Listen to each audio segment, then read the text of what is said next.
Welcome to Bald Guy DIY. In this video, I'm going to tell you how you can become an electrician, well, at least where I live.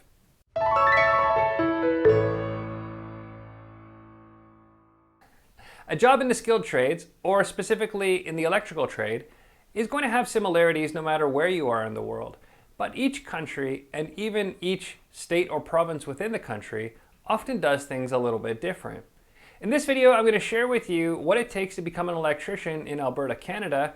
It's an apprenticeship program, and I'll explain how that works and what you need to do in order to become a certified electrician journey person. The electrician trade is one of a bunch of different skilled trades in Alberta that uses the apprenticeship system. Apprenticeship in Alberta has a different number of years depending on the trade that you're in, and it generally consists of several months of work experience and then a few months of technical training, and then repeat that process over and over again until you've completed all the periods of apprenticeship. For the electrician program, it's a 4-year program, so that means that you're going to have to work a number of hours each year and then attend technical training about once a year, although it's flexible so you can go at different times of the year, however it works for you. Each year of apprenticeship requires about 1,560 hours of on-the-job training where you're going to be actually doing the work of the trade, and that accounts for about 80% of the training that you're going to get in the program. The other 20% is covered during the technical training, which in the electrician program is 8 weeks in first, second, and third period, and it's 12 weeks in the final fourth period. Some jurisdictions in the world might have differences in their electrician programs depending on the type of the work they're going to be doing. Typically, it's broken out as residential, commercial, and industrial type applications, and so some places have separate certificate programs for each of those different classes. But in Alberta, where I live, it's going to be the same journeyman ticket or journey person ticket for electrician no matter which of those areas you're working in. If you're doing residential to start, you can easily move into one of the other areas, commercial or industrial, and be able to have the same certification or the same qualification to work as long as you're in the electrician program.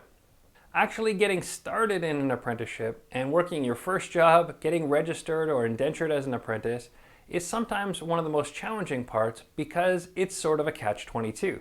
In order to complete an apprenticeship application, you have to have an employer, but in the electrician trade, in order to be working in the trade, you should be a registered apprentice. So what that means is when you're looking for that first job, you have to find an employer that's willing to hire you and also register you as an apprentice as soon as you begin working in the trade. Some employers really don't want to go through the hassle of that, and they would rather hire somebody that's already an apprentice, even if they've only been an apprentice for a short period of time, because it saves them that step.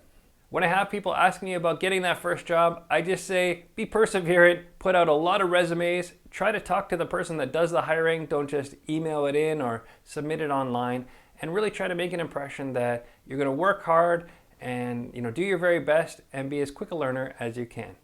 When you start an apprenticeship, they aren't really looking for you to know a lot about the industry or the education of it already. That's the part they're going to teach you. The part that they want to see is a good attitude, someone who's consistently on time at work every day, and who's a ready learner, someone who's going to put the things that they've heard into practice and work safely. Those are all the characteristics that you'd want for an employee just starting out in the trade. Typically, if you've completed math, English, and science at a grade 11 level, that's going to be enough to qualify for the program. But if your transcript doesn't have the qualifying courses, you can always do an entrance exam to prove your capability in the course.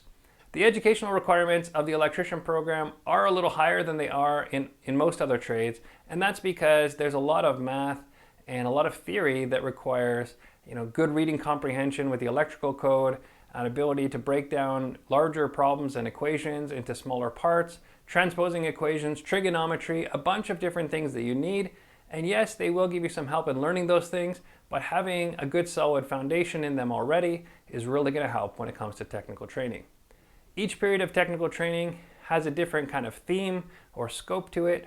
The first period of technical training consists of simple electrical circuits and also code that relates more to residences.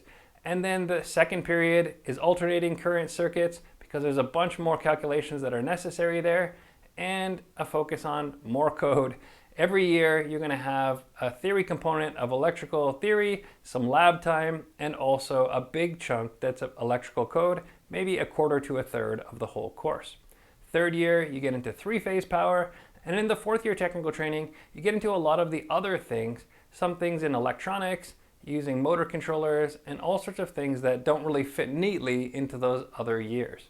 It basically costs between $1,000 and $1,200, all things included, including course materials, in order to do a year of apprenticeship, plus of course the time that you have off to go to school. In Canada, when you attend school for technical training, you are able to qualify for something called employment insurance, which does pay you a minimum weekly amount, and that can help you get through school. And there's also grants and student loans that are available in order to make that time more affordable. After you've completed all the hours required for the apprenticeship and done all of the exams and technical training, you will be issued a journeyperson certificate, and you can call yourself a certified electrician. After you've been a journeyperson for 3 years, you're also able to do a master electrician certificate, and there's other designations you can get if you want to have a more professional representation of your trade in the province of Alberta. That's about it for the basics of how to become an electrician in Alberta. If you've got questions or comments, leave them in the comments section below or send me an email. My information's in the description. If you like this kind of content, please give it a thumbs up, subscribe to the channel, and check back regularly as I post a new video every weekend and a new Ask an Electrician video every few weeks. I have a lot more project videos ahead, so if that's what you're here for, keep checking back. There's more to come. Until next time, in all your DIY projects or quests for a different career, don't be afraid to be bolder.